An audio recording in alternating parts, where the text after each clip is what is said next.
अच्छा सुनो, सब्सक्राइब करते वक्त ना घंटी बजा देना।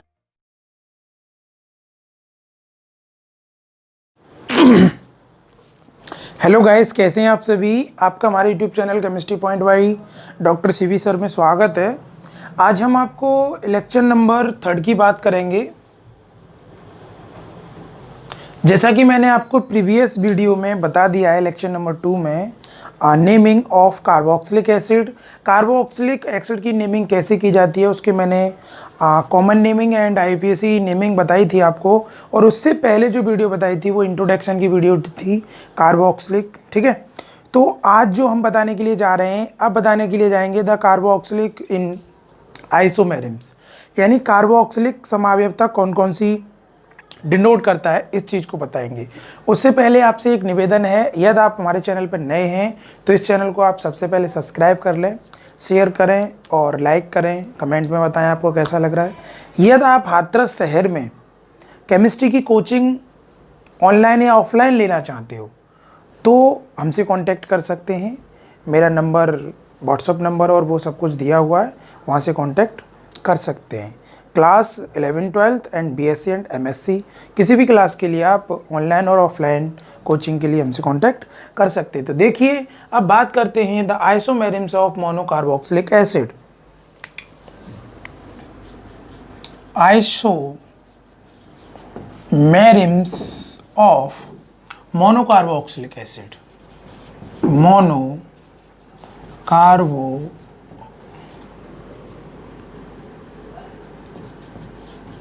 Carboxylic acid. मोनोकार्बोक्सिलिक अम्ल में समावयवता। मोनोकार्बोक्सिलिक अम्ल में समावयवता। अब तक हम आइसोमेरिम्स आपको हर पार्ट में हमने बताया। हेलो एल्केन में हमने बताया, हेलो एरीन में हमने बताया, एल्कोहल में हमने बताया। यदि आपने प्रीवियस वीडियो यानी आपने चैप्टर बाई चैप्टर नहीं देखी हैं तो आप हेलो एल्केन यानी हमारे चैनल पे जाइए, वहाँ प्लेलिस्ट में जाकर आप चैप्टर वाइज यानी टॉपिक वाइज पूरा लेक्चर कंप्लीट कर सकते हो, चैप्टर वाइज। तो लगातार कंटिन्यू आप मेहनत करिए जिससे कि आपको सफलता मिल सके, ठीक है। और बने रहिए। कोई भी प्रॉब्लम, कैसी भी प्रॉब्लम आती है तो व्हाट्सअप नंबर पे हमारे पे शेयर करिए, हम उसका तुरंत जवाब देंगे आपको, ओके। तो देखिएगा, आइसोमेरिम्स मोनोकार्बोक्सिलिक एसिड। मोनोकार्बोक्सिलिक क्या होता है ये हम पहले ही बता चुके हैं आपको। अब मोनोकार्बोक्सिलिक एसिड यहाँ हो सकता है AR जुड़ रहा हो, यहाँ हो सकता है R जुड़ रहा हो। मैंने बताया है कार्बोक्सिलिक एसिड आर 2 टाइप्स, एक एलिफेटिक होता है और एक एरोमेटिक होता है। एरोमेटिक में इसकी जगह C6H5 जोड़ेंगे और R क्या होता है, एल्काइल ग्रुप होता है, इसकी जगह हम कुछ भी जोड़ सकते हैं। That is clear. तो ये आइसोमेरिम्स कितने टाइप्स की इंडिकेट करेगा वो हम डिस्कस करेंगे, एक एक पे प्लानिंग करेंगे। तो हम अभी वैसे ही बता देते हैं कि सबसे पहले ये चेन आइसोमेरिम्स इंडिकेट करेगा, उसके बाद में ये पोजीशन आइसोमेरिम्स इंडिकेट करेगा, फिर उसके बाद में ये फंक्शनल ग्रुप आइसोमेरिम्स इंडिकेट करेगा और लास्ट में ये ऑप्टिकल आइसोमेरिम्स भी इंडिकेट करता है। तो एक एक करके हम डिफाइन, देखो आइसोमेरिम्स 11 जीओसी का टॉपिक है, हम पहले ही बता चुके हैं आपको। तो आइसोमेरिम्स होती क्या है, एक सिंपल सी लैंग्वेज में सबसे पहले हम बात करते हैं कि भाई चेन आइसोमेरिम्स क्या होती है। फर्स्ट टाइम हम बात करते हैं चेन आइसोमेरिम्स, बोलें तो श्रृंखला समावयवता। देखिए, डेफिनेशन हम पहले भी बता चुके हैं। 2 or more organic compound which has same molecular formula and different chain, it's called chain isomerisms। 2 या 2 से अधिक ऐसे कार्बनिक यौगिक जिनके अणुसूत्र तो समान होते हैं परंतु उनकी श्रृंखला भिन्न भिन्न होती है, इस प्रकार की समावयवता को हम चेन आइसोमेरिम्स कहते हैं, ओके। तो देखिएगा, चेन आइसोमेरिम्स यानी कार्बोक्सिलिक एसिड चेन आइसोमेरिम्स तब इंडिकेट करेगा जब नंबर ऑफ कार्बन कम से कम 4 हो तो होगी chain isomerisms indicate. Otherwise number of carbon 3 हुई तो ये चेन आइसोमेरिज्म इंडिकेट नहीं करेगा, जैसा कि मैं अब बताने के लिए जा रहा हूं, और आपको सिर्फ देखना है और समझना है कि चेन बनती कैसे है। बहुत सिंपल सी बात है, अगर हमने CH3 CH2 COOH ले लिया तो इसकी चेन पॉसिबल नहीं है। क्यों नहीं है? क्योंकि ये चेन चेंज ही नहीं कर पाएगा, क्योंकि ये इस कार्बन पे हम अगर इसका स्ट्रक्चर देखा जाए तो आप जरा देखिएगा, दैट इज कार्बोक्सिलिक स्ट्रक्चर। इसके हम चेन को घुमा नहीं सकते। बट हम एग्जाम्पल दूसरा ले लें, यहाँ पे n बराबर यानी नंबर ऑफ कार्बन 3 है, तो ये चेन आइसोमेरिज्म इंडिकेट नहीं करेगा। वट n बराबर 4 होता तो चेन आइसोमेरिज्म इंडिकेट होती। ये है, ये चेन आइसोमेरिज्म इंडिकेट करेगा। कैसे करेगा? अगर इसका नाम लें तो क्या बोलेंगे? 1 2 3 कितने कार्बन हैं? 4 कार्बन हैं। 4 कार्बन से क्या बनता है? ब्यूटेन बनता है। तो इसका नाम हो जाएगा ब्यूटेनोइक, एन ब्यूटेनोइक एसिड। क्या हो जाएगा? N butanoic acid. Okay. But इसकी चेन अगर लाइनिंग स्ट्रक्चर में देखा जाए तो 1 कार्बन 2 कार्बन 3 और ये 4, और इस पे OH और यहाँ OH लगा हुआ है। ओके। इस जगह कार्बन्स है, तो ये स्ट्रक्चर चेन आइसोमेरिज्म हुई। अगर इसकी स्ट्रक्चर को हम घुमावदार बना दें, दूसरा एग्जांपल देखिएगा कैसे बन सकता है। ये CH3 और ये कार्बन और यहाँ CH3 जोड़ दीजिए। ओके, ये दूसरा इसका चेन बन सकता है। अब इसकी चेन ये बन गई साथियों, OH। ओके, देखिए 1 कार्बन 2 कार्बन 3 कार्बन और ये 4 कार्बन, इसमें भी 4 कार्बन है, बट इसकी चेन अलग है, डिफरेंट है, और इसकी नेमिंग भी अलग है। इसका नाम हो गया भाई 2 methyl propanoic acid, propanoic acid. क्या हो जाएगा? Propanoic acid. ओके, हम अगर इसके मॉलिक्यूलर फॉर्मूले की बात करें तो देख लीजिए, टोटल कार्बन कितनी है? 4, तो क्या बनेगा? C4। H कितने आप जोड़ के देख लीजिए, तो यहाँ कितना हो गया? 7 और 1 8, ये कितना हो गया? 8 और O2। That is molecular formula. ये क्या है?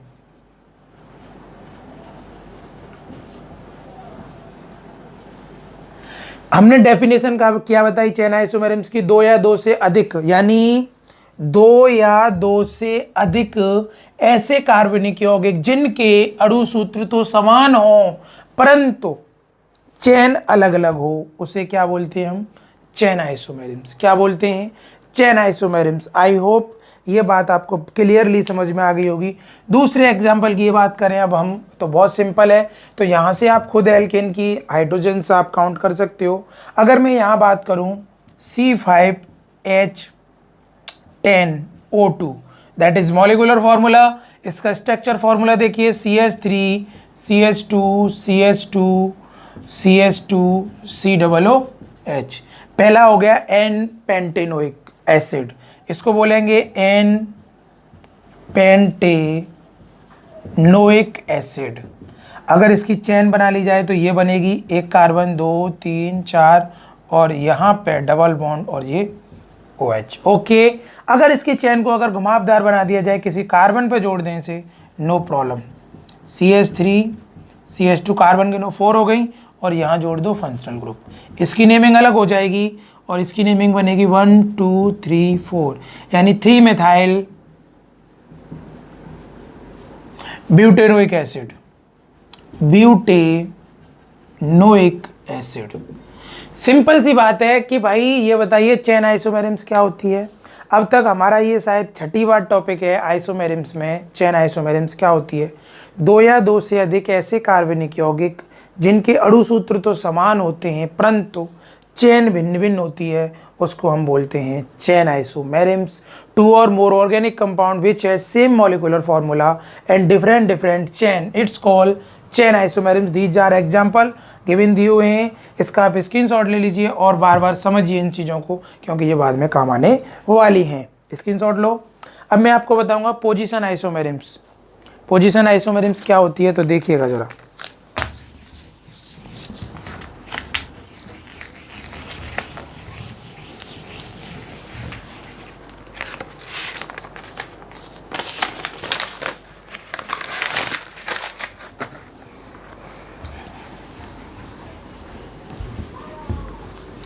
चेन आइसोमेरिम्स क्लियर हो गई। बहुत सीधी डेफिनेशन है और आपको बहुत अच्छे से समझना है, क्योंकि 12th में यूपी बोर्ड और सीबीएसई बोर्ड में आपको बहुत अच्छी मार्किंग लेके आनी है।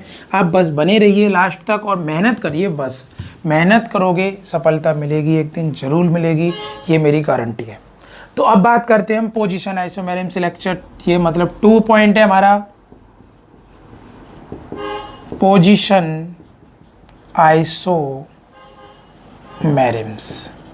पोजीशन आइसोमेरिम्स बोले स्थान समावयवता, स्थान समावयवता, नाम से ही पता चल रहा है स्थान समावयवता। स्थान यानी पोजीशन, यानी जो फंक्शनल ग्रुप जुड़ा हुआ है COOH, उसका पोजीशन क्या होगी, अलग अलग जुड़ी होगी। तो इसका मतलब है इट मीन्स यहाँ जो फंक्शनल ग्रुप जुड़ा हुआ है उसकी पोजीशन हम अलग अलग बना सकते हैं। तो इसको हम क्या बोल सकते हैं, पोजीशन आइसोमेरिम्स। या कोई ऐसा ग्रुप हो जिसका पोजीशन चेंज हो जाए।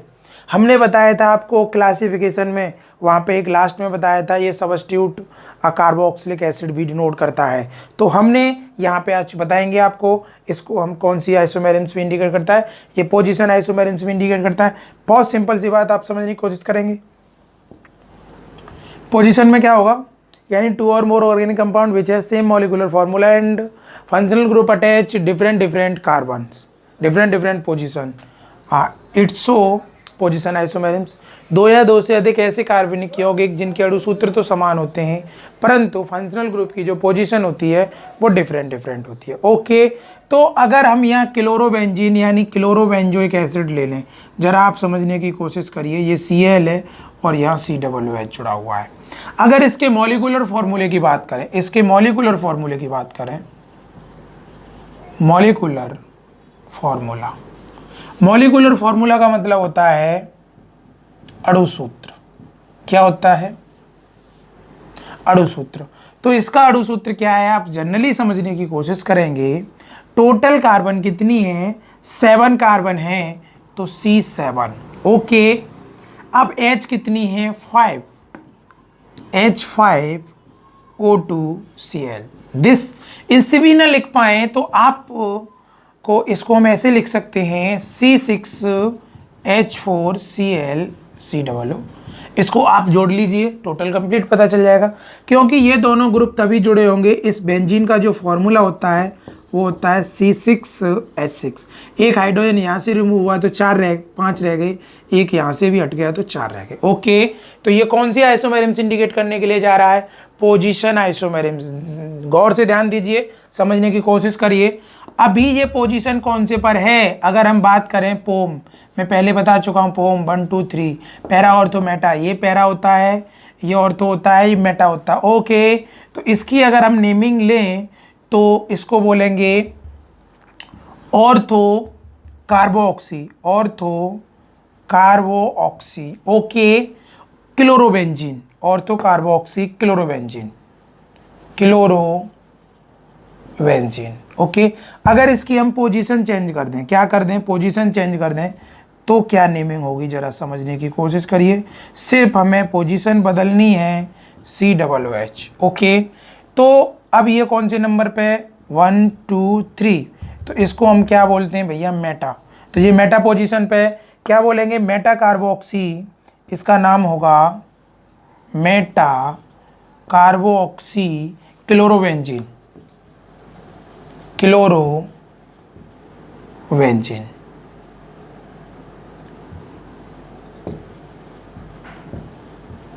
क्या नाम होगा, मेटा कार्बोऑक्सी क्लोरोबेंजीन। आप खुद समझ लीजिए, इसकी पोजीशन यहाँ 1 दूसरे नंबर पे है, बट यहाँ देखिए ये किस नंबर पे जुड़ा हुआ है। तो पोजीशन आइसोमेरिम्स क्या होती है, सिंपल सी बात है, फंक्शनल ग्रुप का पोजीशन चेंज हो जाए, पहले कहीं जुड़ी हो और फिर बाद में कहीं जुड़ जाए, तो इसको हम क्या बोलते हैं, पोजीशन आइसोमेरिम्स। ओके, इसे क्या बोलते हैं, पोजीशन आइसोमेरिम्स। एक और एग्जांपल हम देंगे पोजीशन आइसोमेरिम्स में, बहुत सिंपल सी बात है। ये है CH3 CH2 CH3 COOH। ये फंक्शनल ग्रुप यों की तो रहेगा, बट मिथाइल ग्रुप की हम पोजीशन बदल सकते हैं, तब भी यह पोजीशन आइसोमेरिम्स इंडिकेट करेगा। तो यहाँ नेमिंग 1 2 3 4, इसको बोलेंगे 2 2 मिथाइल, टोटल कार्बन 4 हैं तो 4 से ब्यूटेनोइक एसिड बनेगा, ब्यूटेनोइक एसिड। ओके, इसकी पोजीशन बदल के हम दूसरी पोजीशन में ला सकते हैं। इसे कैसे? इस मिथाइल ग्रुप को यहाँ जोड़ दो, इस हाइड्रोजन को उधर पहुँचा दीजिए, तो CH3CH, CH3CH2 COOH। इसकी नेमिंग बहुत सिंपल है, 1 2 3 4, 3 मिथाइल। पोजीशन चेंज हो रही है, यहाँ पे मिथाइल दूसरे नंबर पे था, यहाँ तीसरे नंबर पर है, तो 3 मिथाइल। अब तुम ये मत सोचना सर फंक्शनल ग्रुप एक जगह, यस है, बट हाइड्रोकार्बन जो एल्काइल ग्रुप है वो तो बदल रहा है, तो यहाँ कौन सी isomerisms? Position isomerisms. 3 methyl butanoic acid.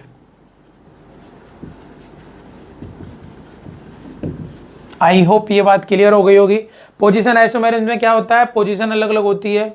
Chain आइसोमेरिम्स में क्या होता है? चेन अलग अलग होती है, श्रृंखला डिफरेंट डिफरेंट होती है। अब आएगा फंक्शनल ग्रुप आइसोमेरिम्स, इसका भी आप फटाफट से स्क्रीनशॉट ले लो।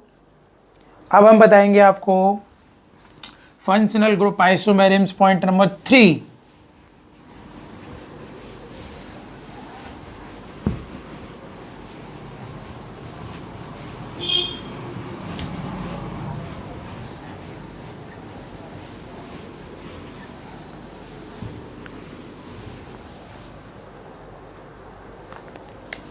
देखिएगा फंक्शनल आइसोमेरिम्स क्या होती है।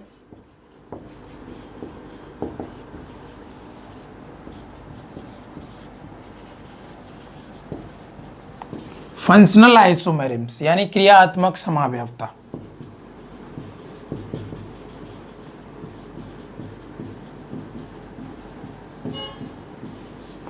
क्रियात्मक समावयवता क्या होती है? बहुत सिंपल सी बात है। इसमें क्या होता है, यानी एक ही फंक्शनल ग्रुप अलग अलग फंक्शनल ग्रुप में बदल जाए, यानी एक ही फंक्शनल ग्रुप अलग अलग फंक्शनल ग्रुप में बदल जाए, उसको हम बोलते हैं फंक्शनल ग्रुप आइसोमेरिम्स। एक बात समझने की कोशिश करिए, आपके पास CH2OH है, ओके, ये कौन सा ग्रुप है भाई? एल्कोहल ग्रुप,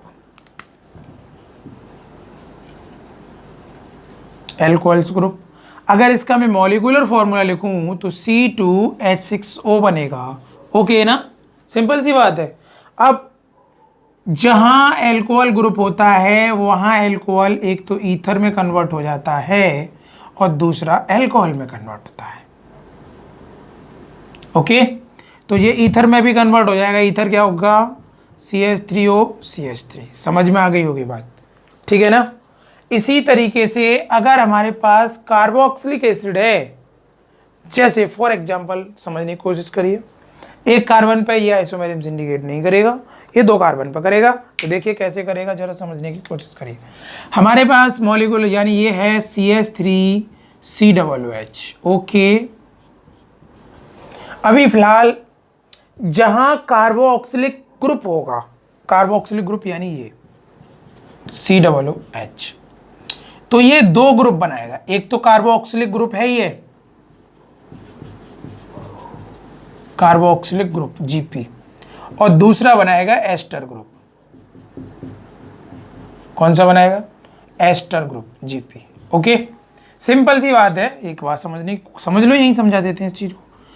तो ये तो हो गया एसिटिक एसिड, क्या हो गया, या इसे बोलेंगे एथेनोइक। अगर इसके मॉलिक्यूलर फॉर्मूले की बात करें तो C2H4O2 हो जाएगा, that is molecular formula, okay. तो ये हो गया एथेनोइक,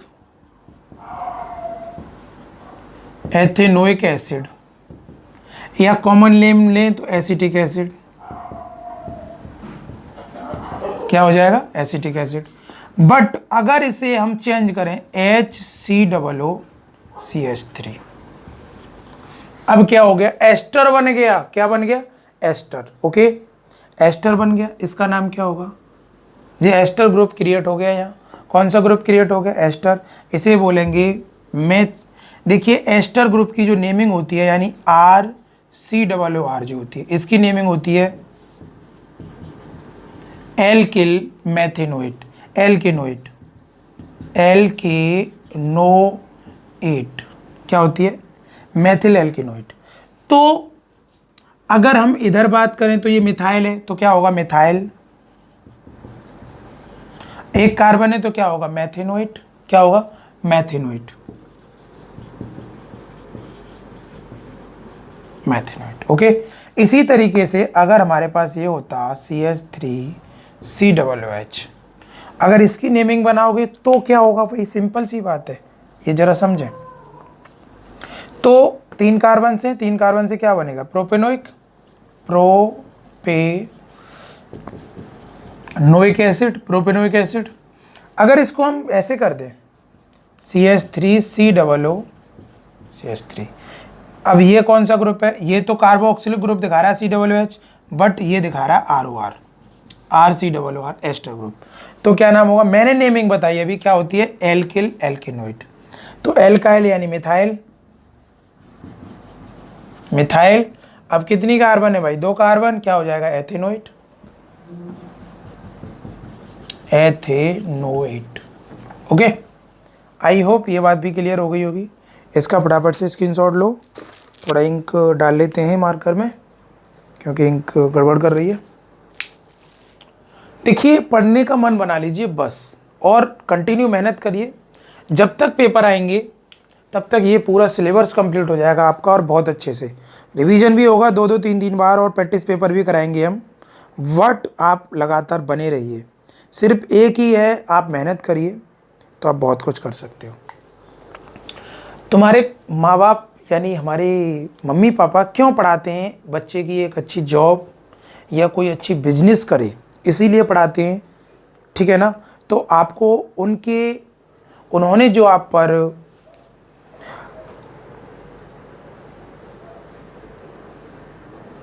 पढ़ाने के लिए स्कूल भेजा है, तो उनकी बातों पर आप खरे उतरें और इतनी मेहनत करें कि आपको सफलता मिले, ठीक है। मैं भी ऐसे ही पढ़ता था, आज इंजीनियर हूँ मैं, और आपको भी सेवा दे रहा हूँ, मैं गवर्नमेंट इंजीनियर हूँ और आपको भी सेवा दे रहा हूँ। तो आप मेहनत करिए बस, ये तो पढ़ाना पार्ट टाइम है, मैं आपको पढ़ाता हूँ क्योंकि मुझे पढ़ाना बहुत अच्छा लगता है, तो इसीलिए आप मेहनत करिए बस।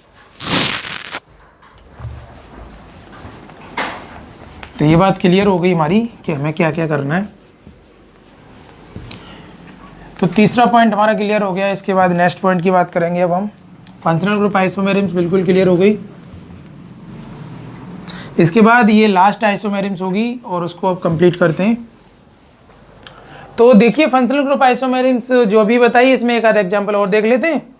तो अगर हम और भी लंबी चेन बना लें, CH3 CH2 CH2 COOH, no problem. यहाँ कार्बोक्सिलिक एसिड की चेन दिखाई दे रही है।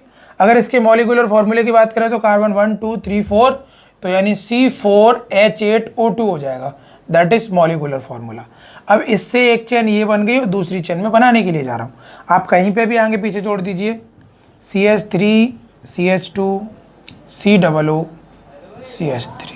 इसके लिए आप क्या लगाएंगे, मिथाइल लगाएंगे, मिथाइल 1 2 3 कार्बन, प्रोपेनोइट, क्या बनेगा, प्रोपेनोइट, प्रोपेनोएट। ओके, ये नेमिंग होगी इसकी।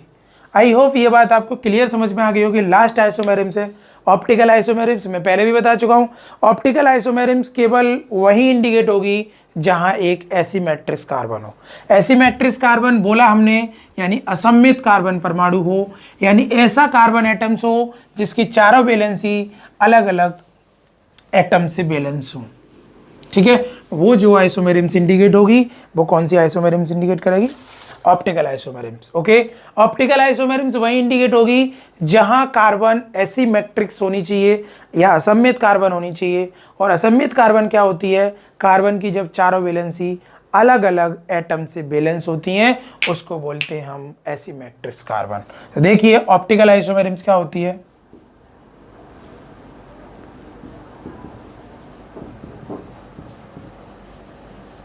ऑप्टिकल आइसोमेरिम्स बोलें तो प्रकाशिक समावयवता, प्रकाशिक समावयवता। ओके, मैंने बताया प्रकाशिक समावयवता केवल वही इंडिकेट होगी जहां एसिमेट्रिक कार्बन हो, असममित कार्बन। और असममित कार्बन में कई बार बता चुका हूं, इस कार्बन की 4 वैलेंसी हैं, चारों वैलेंसी अलग अलग वैलेंस कर दो, अलग अलग एटम से वैलेंस होंगी तो वहाँ एसिमेट्रिक कार्बन होगी। तो अलग अलग एटम्स देख लेते हैं, एक तरफ CH3 जोड़ देते हैं, एक तरफ CH3 जोड़ देते हैं यानी C2H5 जोड़ देते हैं, एक तरफ H जोड़ देते हैं, तो जो कि COOH भी जोड़ना पड़ेगा। तो ये जो कार्बन है ये एसिमेट्रिक कार्बन है। अब ये कौन सी आइसोमेरिज्म इंडिकेट करेगी? Optical isomerism. ओके, हमारे पास ऐसा ऑर्गेनिक कंपाउंड हो जिसमें 1 कार्बन एसिमेट्रिक होनी चाहिए, it is so optical isomerism. यानी 2 या 2 से अधिक। देखिए स्टेरियो आइसोमेरिज्म जो होती है वो 2 टाइप्स की होती है, एक ऑप्टिकल होती है, एक ज्योमेट्रिकल होती है। स्टेरियो आइसोमेरिज्म की खासियत ये थी, इसका मॉलिक्यूलर फार्मूला और स्ट्रक्चर फार्मूला दोनों ही सेम होते हैं, बट इनका अरेंजिंग जो डिफरेंट होता है। ओके, तो देखिएगा, अगर मैं यहाँ दिखा दूँ आपको, ये बोल दूँ CH3 और ये C और इधर CH2 CH3 और यह H और यहाँ क्या है COOH। अब इसमें मिरर इफेक्ट दिखाऊं मैं, क्या दिखाऊं? मिरर इफेक्ट, तो नो प्रॉब्लम। तो ये इधर आ जाएगा, ये इधर आ जाएगा, सिंपल सी बात। तो CH3 CH2 C CH3 COOH CH3। ये जो कार्बन है ये एसिमेट्रिक कार्बन है, जिसको हम क्या बोलते हैं? असममित कार्बन। असममित कार्बन जहाँ पॉसिबल है वहाँ मैं इसको डिटेल में बता चुका हूँ कई बार, अब इसलिए डिटेल में बात नहीं करेंगे क्योंकि लेक्चर लंबा होगा और ज़्यादा बताने में कोई ज्ञान नहीं है इसे। तो ये तो हमें पता चल गया एसिमेट्रिक कार्बन क्या होती है। जब कार्बन की चारों वैलेंसी अलग अलग एटम से सेटिस्फाई होती हैं, वैलेंस होती हैं, उस कार्बन को हम एसिमेट्रिक कार्बन कहते हैं। और एसिमेट्रिक कार्बन जहाँ होगी वहाँ ऑप्टिकल आइसोमेरिज्म ऑटोमेटिक ही इंडिकेट होगी। ओके, आई होप ये बात आपको समझ में आ गई होगी। अब नेक्स्ट पार्ट में हम बात करेंगे इसके प्रिपरेशन मेथड की, यानी कार्बोक्सिलिक को कैसे प्रिपेयर किया जाता है। ओके, तब तक के लिए जय हिंद, जय भारत।